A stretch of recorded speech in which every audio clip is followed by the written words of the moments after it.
The science of getting rich এই বইটির writer খুব গরিব একটা ফ্যামিলিতে জন্মেছিলেন। তিনি যে করেই হোক লাইফে সাকসেস হতে হবে এর জন্য যে কোনো একটি রাস্তা খুঁজছিলেন। তিনি যখন কলেজে পড়ছিলেন তখন তিনি চিন্তা করলেন, কিছু বিলিয়নারদের ইন্টারভিউ নেওয়ার চেষ্টা করলেন এটি জানার জন্য তারা আসলে তাদের লাইফে কোন জিনিসটি করে অ্যাকচুয়ালি এতটা ধনী হতে পেরেছে। আর এরপর বেশ কিছু ইন্টারভিউ নেওয়ার পর অথর এটি বুঝতে পারলেন একটা মাত্র জিনিস, যেটি একটি মিডল ক্লাস এবং একজন ধনী ব্যক্তির মধ্যে পার্থক্য তৈরি করে দেয়, আর যেই জিনিসটি আসলেই লাইফে প্রচুর পরিমাণ ম্যাটার করে, আর সেটি হলো শুধুমাত্র তাদের চিন্তা ভাবনা, মানে থিঙ্কিং। একবার এক ব্যক্তিকে তার ওয়াইফ কিছু গ্রোসারি প্রোডাক্ট কেনার জন্য তাকে বাজারে পাঠান এবং তার ওয়াইফ সেই লিস্টে সেই প্রোডাক্টগুলোর দাম কত হতে পারে সেটিও লিখে দেন এবং পাশাপাশি এটিও বলে দেয় এই জিনিসগুলো এত দামের মধ্যেই পাওয়া যাবে। এরপর সেই ব্যক্তি তার নিজের বাসার পাশের একটি দোকানে যায়, কিন্তু সেই জায়গায় সকল প্রোডাক্টের যে রেট ছিল তা তার ওয়াইফ যেই দামটি লিখে দিয়েছে তার চেয়ে একটু বেশি। এখন এই জায়গায় প্রোডাক্টের দাম একটু বেশি কারণ সেই সুপার স্টোরের মালিক সরাসরি ভিলেজ থেকে অর্গানিক ফুড এনে এখানে রেখে বিক্রি করছে, তাই প্রোডাক্টগুলোর দাম অন্যান্য স্টোর থেকে একটু বেশি। কিন্তু যাই হোক, সেই ব্যক্তি সেই জায়গা থেকে প্রোডাক্ট না কিনে তার বাড়ি থেকে 30 মিনিট দূরে একটি স্টোরে যায়, যেখানে সে তার প্রোডাক্টগুলো একটু কম দামে পেয়ে যাবে, মানে তার ওয়াইফ যেই দামে দিয়েছিল সেই দামে পাওয়া যাবে। সেখানে সে যাওয়ার পর লম্বা একটা লাইন দেখতে পায়। যাই হোক, সেই লাইনে আধা ঘন্টা দাঁড়িয়ে থাকার পর সে তার সকল পণ্যগুলোকে কিনতে পায় এবং তার কাঙ্ক্ষিত দামে পেয়ে সে যথেষ্ট খুশি। এভাবে করে সস্তার প্রোডাক্ট কিনতে গিয়ে সে টোটাল 1 ঘন্টা তার লাইফ থেকে নষ্ট করে। যাই হোক, এটি নিয়ে তার কোনো চিন্তা ভাবনা নেই। সে বাসায় এসে মহা খুশি, কারণ সে তার ওয়াইফের দেওয়া সেই রেটে সকল প্রোডাক্ট কিনে আনতে পেরেছে। পাশাপাশি সে তার ওয়াইফকে প্রাউডফুলি বলে সে কিভাবে কত কষ্ট করে এই কম দামে প্রোডাক্টগুলোকে কিনতে পেরেছে এবং কিছু টাকায় সে এখান থেকে সেভও করেছে। এখন আপনিই বলুন, এই ব্যক্তি কি আসলে স্মার্ট নাকি বোকা? বেশিরভাগ মিডল ক্লাস মানুষই না এই প্রসেসটিকে স্মার্ট প্রসেস বলবে, কারণ এখানে তো টাকা সেভ হয়েছে। বাট একজন রিচ মাইন্ডসেট ওয়ালা লোক এই প্রসেসটিকে একটি ডাম্প প্রসেস বলবে, কারণ সে মাত্র কিছু টাকা বাঁচানোর জন্য তার লাইফ থেকে পুরো একটা ঘন্টা শেষ করে দিয়েছে।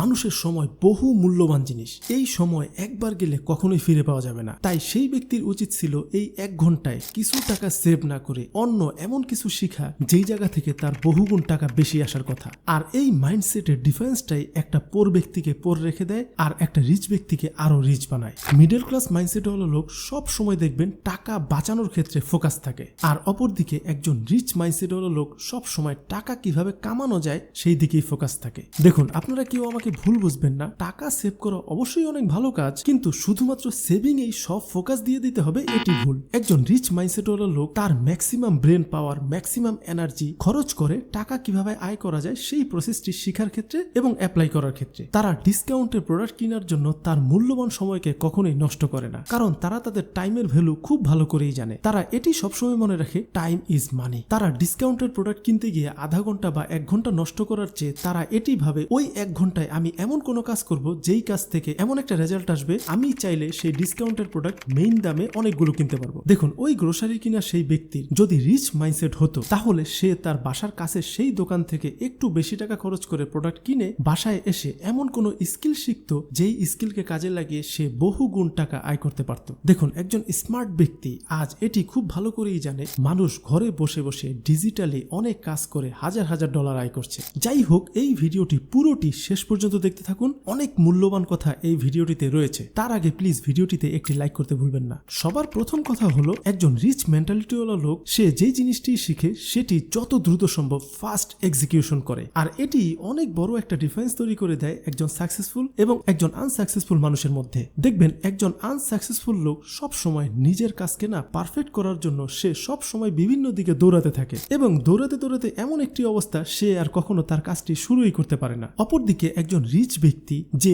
যখনই কোনো কিছু শিখে সে সাথে সাথেই সেটি অ্যাপ্লাই করে। মাইন্ড ভ্যালির ফাউন্ডার ভিশেল লাখিয়ানি তার latest book the Buddha and the badass এমনই একটি মেথডের কথা বলেছেন, যেটির নাম তিনি দিয়েছেন ওডা, যেটি অরিজিনালি ইউএস মিলিটারির একজন অফিসার যার নাম ছিল জন বয়েড। তিনি এই প্রসেসটিকে ইউএস মিলিটারির কাজকে ফাস্ট করার জন্য অ্যাপ্লাই করেছিলেন। জন বয়েড সেই সময় একটা জিনিস খেয়াল করেছিলেন, ইউএস এয়ারফোর্সের যেই মিলিটারিরা সবচেয়ে বেশি বুলেট ওয়েস্ট করেছিল তাদেরকে পরবর্তীতে দেখা গিয়েছিল তারাই সবচেয়ে বেস্ট পাইলট হয়েছিল, কারণ তারা ওডা সেই প্রসেসটিকে ফলো করছিল। এর পুরো মিনিংটি হলো অবজার্ভ, ওরিয়েন্টেড, ডিসাইড এবং অ্যাক্ট। এই কনসেপ্টটি যেটি বলে যত দ্রুত তোমার পক্ষে সম্ভব তত দ্রুত অ্যাকশন নাও, এতে করে আপনার কাজের স্পিড প্রচুর পরিমাণ বাড়বে আর আপনি দ্রুত লাইফে আগে বাড়তে পারবেন। এটির আরেকটা অল্টারনেটিভ মিনিংও রয়েছে, fail first equal to achieve first, মানে যত দ্রুত তুমি ফেল হবা তত দ্রুত তুমি অ্যাচিভ করবা। আর ঠিক এই মেথডেরই ইউজ পৃথিবীর সবচেয়ে ধনী ব্যক্তিরা ফলো করে থাকে। ইন্ডিয়ান বিলিয়নার রতন টাটা বলেন,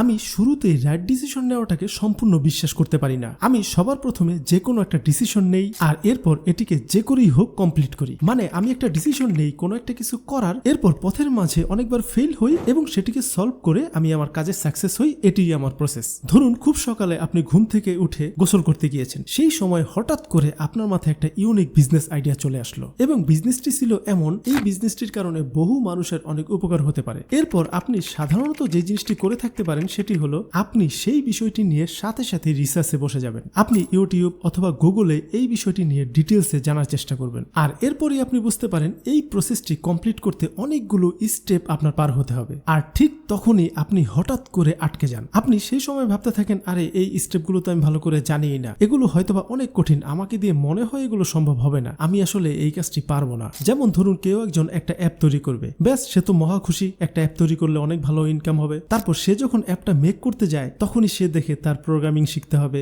মার্কেটিং শিখতে হবে, আরো বিভিন্ন জিনিস শিখতে হবে। তখনই সে নিজেকে এক্সকিউজ দেওয়া শুরু করে, আরে আমি তো কোডিং পারি না, আমি তো মার্কেটিং পারি না, আমি কিভাবে এই কাজ করব, এই কাজ বাদ।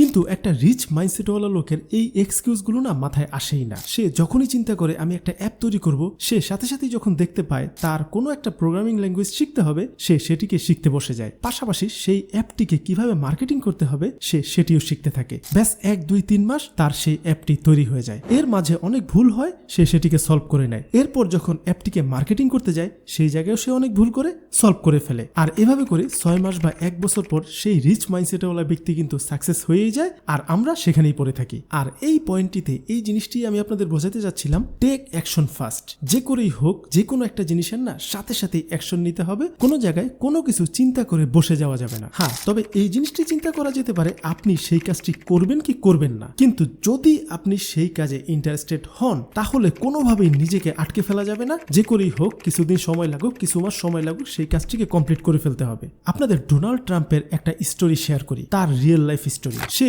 একবার তার বিজনেসে অনেক বড় একটি লস খেয়ে বেশ অনেক $1 বিলিয়ন লোনে পড়ে যায়। সে সেই সময়ের কষ্টের ফিলিংস গুলো পরে যখন শেয়ার করেছিল তখন তিনি বলেছিলেন, সেই সময় আমি আমার গাড়ি দিয়ে যখন রাস্তা দিয়ে যেতাম তখন রাস্তার ধারে অনেক গরিব মানুষকে দেখতাম, তখন আমার মনের ভিতর বারবার একটা জিনিস ফিল হচ্ছিল, এই রাস্তায় পড়ে থাকা এই লোকটিও আমার চেয়ে কত ধনী, কারণ তার কাছে তো শুধুমাত্র টাকা নেই, কিন্তু আমি তো বিলিয়নস অফ ডলারের ঋণে আটকে রয়েছি। ঋণ এমন একটা খারাপ জিনিস যেটি যে কোনো জিনিয়াস ব্যক্তিকেও না ধ্বংস করে ফেলে। কিন্তু ডোনাল্ড ট্রাম্প এতটাই জিনিয়াস ব্যক্তি ছিলেন, সে সেই জায়গা থেকে পরবর্তীতে আবার সকল ধার কমপ্লিট করে আবার সেই বিলিয়নার হয়েছিলেন। আর এরপর তো আমরা সবাই জানি তিনি ইউএস প্রেসিডেন্ট পর্যন্ত হয়েছিলেন। আর বিশ্বাস করুন এই জিনিসটি কোনো জাদু বা তার নিজের কোনো হঠাৎ করে করা পরিশ্রম দিয়ে হয়নি। এটি এই কারণেই হয়েছিল কারণ তার চিন্তা ভাবনাটা সঠিক ছিল, তার সঠিক মাইন্ডসেট এবং তার সঠিক আইডেন্টিটি তাকে আবার সেই ফেরত আগের জায়গায় নিয়ে এসেছিল। আমরা বেশিরভাগ মানুষ এটাই মনে করি আমাদের পরিশ্রমই আমাদেরকে ধনী বানিয়ে দেবে। যেই ব্যক্তি মশলা বিক্রি করে সে চিন্তা করে আমি মশলা বিক্রি করেই ধনী হয়ে যাব, আবার যেই ব্যক্তি গোল্ডের বিজনেস করে সে চিন্তা করে আমি গোল্ড বিক্রি করেই ধনী হয়ে যাব। হ্যাঁ, এটা ঠিক, আপনি আপনার লাইফে আপনার চোখে যেই কাজই দেখতে পাচ্ছেন সেই কাজ দিয়েই মানুষ কেউ না কেউ অনেক ধনী হয়ে যাচ্ছে। এমনকি আপনার বাসায় থাকা ময়লা আবর্জনাওয়ালা স্ক্র্যাপ নিয়েও কোনো না কোনো ব্যক্তি কোটিপতি হচ্ছে। এর মানে বিষয়টি দাঁড়ালো কোনো স্পেসিফিক কাজ নয়,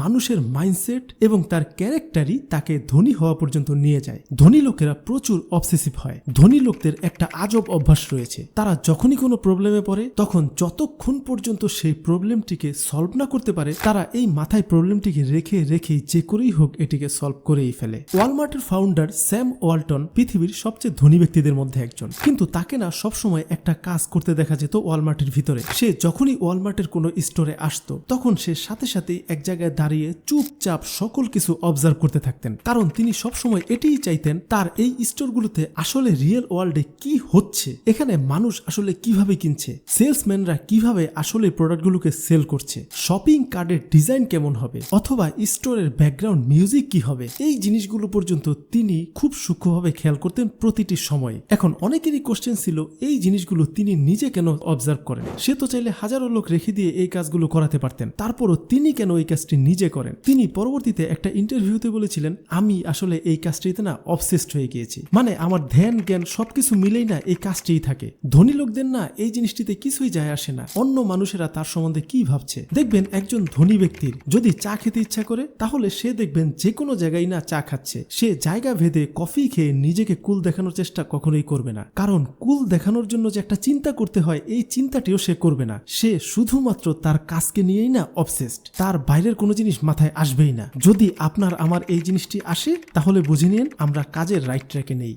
উবার আজকের দিনে এই পৃথিবীর সবচেয়ে বড় কোম্পানিগুলোর মধ্যে একটি, যাদের 70টার মতো দেশে তাদের অ্যাপের মাধ্যমে কার সার্ভিস নেওয়া হয়। এই উবারের $বিলিয়ন রেজাল্টের কারণ কি জানেন? এর ফাউন্ডার ট্রাভিসের চিন্তা করার ক্ষমতা। তিনি অন্যান্য বিজনেসের সাথে কম্পিটিশন না করে তিনি নতুন একটি ইউনিক বিজনেস তৈরি করে ফেলেন। দেখুন, উবার আসার আগে অনেক কোম্পানি ট্যাক্সি সার্ভিস দিচ্ছিল ঠিকই, কিন্তু সেই কোম্পানি কখনোই এটি নোটিস করে দেখেনি অনেক জায়গায় বিভিন্ন সময়ে ট্যাক্সি পাওয়া খুব মুশকিলের কাজ ছিল। আর এই প্রবলেমটিতে ট্রাভিস নিজেও বহুবার পড়েছিলেন, আর এই প্রবলেমটিকে তিনি পরবর্তীতে বিজনেসে রূপান্তর করেন। তিনি চিন্তা করলেন যে কোনো সময় যে কোনো জায়গায় একটি প্রাইভেট কার কিভাবে নিয়ে যাওয়া যায়, আর সেই আইডিয়া থেকে আজকের এই উবার। দেখুন, এই দুনিয়ায় হাজারো ওয়ে রয়েছে, আপনি যে কোনো একটি ওয়েতে টাকা কিন্তু ইনকাম করতে পারবেন ঠিকই, কিন্তু আপনি যদি সেই কাজে রিয়েলি অনেক সাকসেস হতে চান তাহলে আপনাকে যেটি করতে হবে কম্পিটিটিভ থিঙ্কিং থেকে বের হয়ে এসে ক্রিয়েটিভ থিঙ্কিং করার অ্যাবিলিটি নিজের মধ্যে আনতে হবে।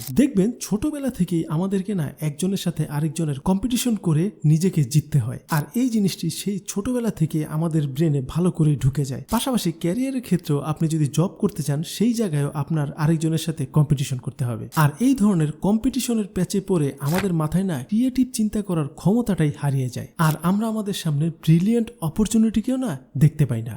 যাই হোক, আজকাল দেখবেন মানুষ অনলাইনে প্রোডাক্ট সেল করে ভালো পরিমাণ টাকা ইনকাম করছে। কেউ ই কমার্স ওয়েবসাইট তৈরি করে সেই জায়গা থেকে প্রোডাক্ট সেল করছে, কেউ আবার ফেসবুক পেজ ক্রিয়েট করে সেই জায়গা থেকে প্রোডাক্ট সেল করে প্রচুর পরিমাণ টাকা ইনকাম করছে। এখন আমিও চাই আপনারা সকলেই এই পুরো প্রসেসটি শিখুন, যেন আপনারাও ওয়েবসাইট ক্রিয়েট করার মাধ্যমে অথবা ফেসবুক পেজ ক্রিয়েট করে যে কোনো প্রোডাক্টকে সেল করে দিতে পারেন। এখন কথা হলো শিখবেন কোন জায়গা থেকে। আমি এই পুরো বিষয়টি নিয়ে একটি ফ্রি কোর্সের লিংক এই ভিডিও ডেসক্রিপশন এবং কমেন্ট সেকশনের পিন কমেন্টে দিয়ে দিব, আপনারা সেই জায়গা থেকে ক্লিক করে ভিডিওগুলো দেখে নেবেন। তার আগে আরেকটি কথা, আপনি এখনই কোনো একটি খালি রুমে চলে যান যেখানে আপনাকে কেউ কোনো প্রকার ডিস্টার্ব করবে না। পারলে খাওয়া নাওয়া বাদ দিয়ে এই ওয়েবসাইটটিতে যেই 18টি ভিডিও রয়েছে সেগুলোকে খুব সূক্ষ্মভাবে মনোযোগ দিয়ে দেখুন। অনলাইনে বহু ফ্রি কোর্স আমি দেখেছি, বাট বাংলায় এই কোর্সটি না বেস্ট। সবকিছু স্টেপ বাই স্টেপ রয়েছে এই কোর্সটিতে। আর হ্যাঁ, আরেকটি কথা আপনাদের একটু বলে দেই, এই কোর্সটি করেছেন শাহরাজ ফার্দি ভাই। তাকে রিসেন্টলি আপনারা 2 সেন্টস পডকাস্টে হয়তোবা দেখেছেন, আর যদি না দেখে থাকেন তাহলে এই পুরো পডকাস্টটি আপনারা অবশ্যই দেখবেন। তাহলে সেই জায়গা থেকে ক্যারিয়ার রিলেটেড এবং মার্কেটিং রিলেটেড অনেক কিছু জানতে পারবেন। সো দেরি না করে এখনই চলে যান, সেই কোর্সটি সম্পূর্ণ শেষ করুন। লিংক ডেসক্রিপশন এবং কমেন্ট সেকশনে দেওয়া আছে।